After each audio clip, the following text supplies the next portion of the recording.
dernière vidéo pour vous aider à mettre en forme le plan de ferraillage. Donc je suis toujours sur la poutre du projet Le Vent Nord. Je suis sur l'option non préfabriquée avec une section rectangulaire. Donc là vous avez la vue 3D du ferraillage. Pour obtenir la vue 3D, en fait, il suffit d'appuyer sur la touche Maj et de cliquer avec la souris pour observer le ferraillage. Donc on voit bien l'espacement des cadres qui est réduit au niveau de l'appui et notamment de la charge ponctuelle, et pareil à l'autre extrémité à gauche de la poutre.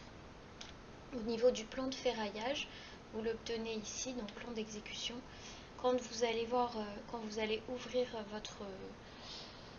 votre dessin, vous allez tomber sur ce plan de ferraillage avec une vue de la poutre et de son ferraillage, où vous retrouvez l'espacement des cadres, notamment les différentes sections des éléments.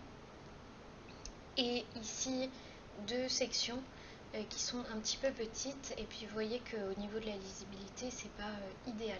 Donc on va venir modifier tout ça. Donc pour modifier tout ça, on retourne sur la poutre, ici dans l'arborescence à gauche. Et on vient dans Analyse, paramètres de dessin, régler quelques petites choses, notamment la description des armatures. On va décocher longueur, et l'échelle, on va venir ne pas mettre la même échelle pour l'élévation et la section. Ça va nous permettre d'avoir des sections un peu plus grandes.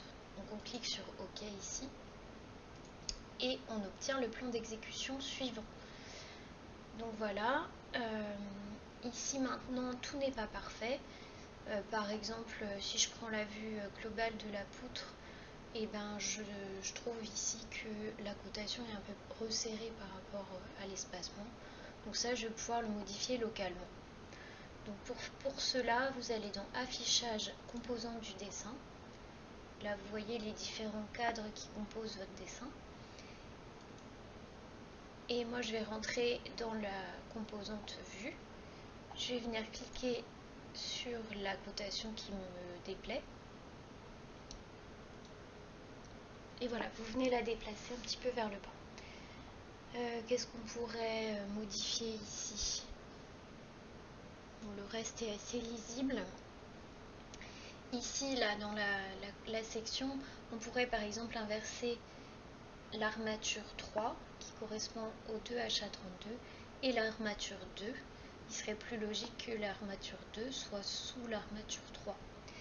Alors, moi, je me suis tentée à le faire. C'est vrai que c'est assez long, donc je vous laisse essayer par vous-même.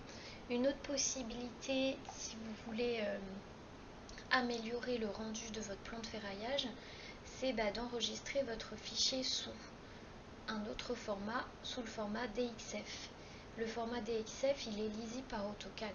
Donc ensuite, dans AutoCAD, vous allez pouvoir plus facilement modifier les choses.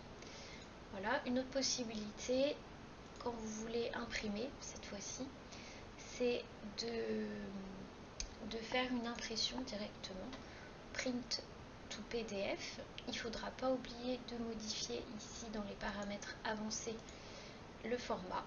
Pour opter pour un format A3, en paysage évidemment. Et on va lancer, tac, je vais mettre ça sur mon disque dur moi. Je l'appelle poutre. Enregistrer. Et je vais aller voir le rendu. Et donc ce document-là, vous allez pouvoir ensuite l'imprimer directement. Donc voici mon fichier poutre qui est globalement lisible. Après voilà, il y a des petites choses à améliorer, mais n'hésitez pas à compléter et à utiliser AutoCAD si nécessaire. En tout cas pour le projet actuel, une impression comme celle-ci, il manque peut-être ici le rajout de votre nom. Ça vous pouvez éventuellement le faire directement sur PDF. Et voilà, ce sera suffisant pour notre projet.